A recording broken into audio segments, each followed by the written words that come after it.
देश की राजधानी में भ्रष्टाचार के समर्थन में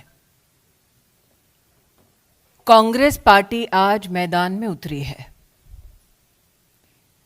जिन्होंने न्योता दिया कांग्रेस के कार्यकर्ताओं को, उस परिवार के बारे में आज आपके सम्मुख कुछ प्रश्न रखना चाहती हूं, कुछ बातें रखना चाहती हूं। जो जेल से बेल पर हैं, उन्होंने घोषणा की है कि आओ दिल्ली को घेरो, क्योंकि हमारा भ्रष्टाचार पकड़ा गया है।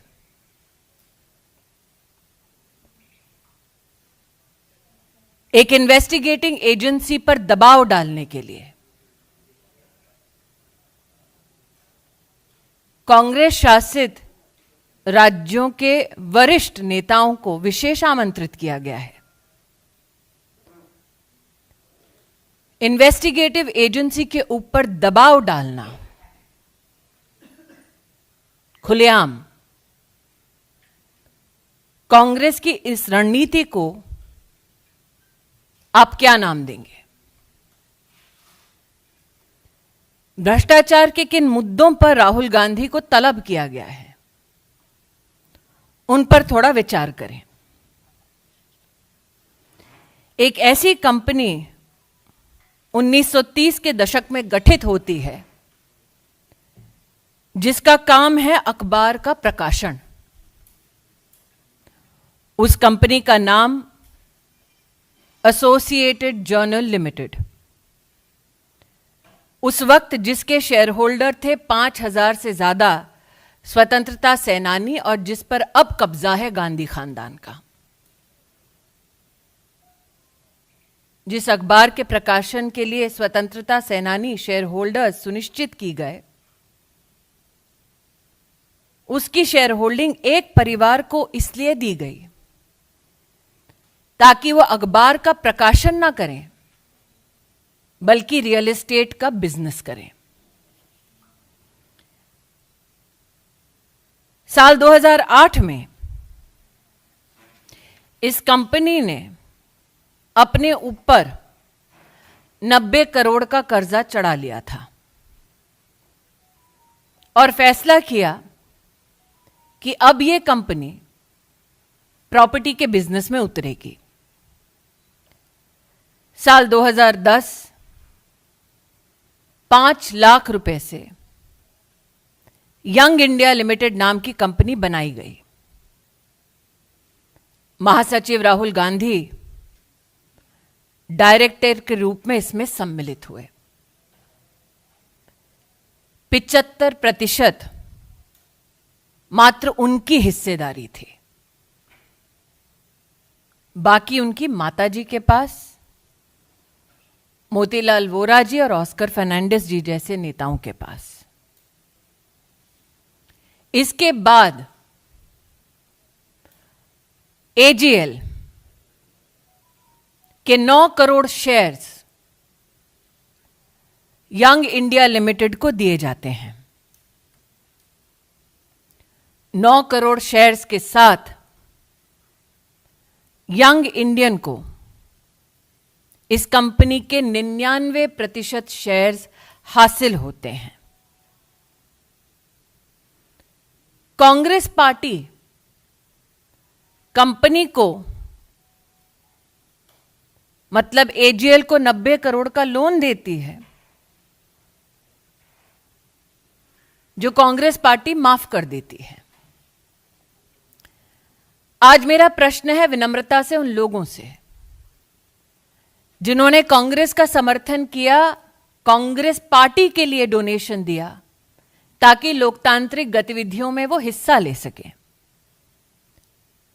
क्या ऐसे डोनर्स की ये मंशा थी कि उनका पैसा कांग्रेस पार्टी उस कंपनी को समर्पित कर दे जिसमें मालिकाना हक गांधी खानदान का? मालिकाना हक कोई भी सामाजिक कार्य के लिए नहीं, क्योंकि यंग इंडिया ने अपनी स्थापना के वक्त एक लाइसेंस लिया under section 25 of companies act कि वो सिर्फ चैरिटी करेंगे, लेकिन साल 2016 में यंग इंडिया ने इस बात को स्वीकार किया कि उन्होंने 6 वर्ष की अवधि में चैरिटी का एक भी काम नहीं किया। प्रश्न यह उठता है, कंपनी बनाई जाती है समाज सेवा के लिए, लेकिन समाज की सेवा नहीं, वो कंपनी मात्र गांधी खानदान की सेवा करने तक सीमित हो जाती है। आज एक प्रश्न उन नेताओं से करना चाहती हूं जो ईडी के ऊपर दबाव डालने के लिए दिल्ली में उपस्थित हुए हैं। आपको राहुल गांधी अगर मिले तो उनसे पूछिएगा कि उनका संबंध डोटेक्स मर्चेंडाइज प्राइवेट लिमिटेड के साथ क्या है। डोटेक्स मर्चेंडाइज प्राइवेट लिमिटेड हवाला एंट्री ऑपरेटर कोलकाता से संबंधित है, जो कैश के बदले चेक देती है, जिसकी ट्रांजैक्शंस पर फाइनेंशियल इंटेलिजेंस यूनिट का रेड फ्लैग है। जो कांग्रेस के कार्यकर्ता आज दिल्ली में एकत्रित हुए हैं, वो राहुल गांधी जी से पूछिए कि गांधी खानदान का संबंध डोटेक्स मर्चेंडाइज प्राइवेट लिमिटेड से क्या है। क्या यह सत्य है कि डोटेक्स मर्चेंडाइज प्राइवेट लिमिटेड के साथ उन कंपनीज का संबंध है जिसमें मालिकाना हक राहुल गांधी, सोनिया गांधी और जिसका संबंध श्रीमती वाड्रा से है।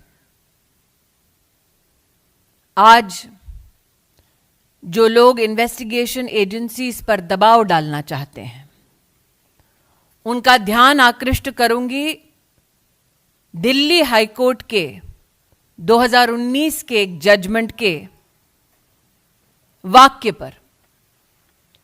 The entire transaction of transferring shares of AGL to Young India was nothing but a clandestine and surreptitious transfer of the lucrative interest in the premises of Young India. अर्थात AGL के ऊपर राहुल गांधी का, सोनिया जी का मालिकाना हक गैर कानूनी तौर पर संपत्ति पर अधिकार जमाने का एक प्रयास है। इसलिए आज जो गतिरोध कांग्रेस के नेता और कार्यकर्ता राहुल गांधी के बुलावे पर कर रहे हैं, मैं देश को बतलाना चाहूंगी कि ये लोकतंत्र को बचाने का प्रयास नहीं है, गांधी खानदान की 2000 करोड़ की संपत्ति को बचाने का प्रयास है।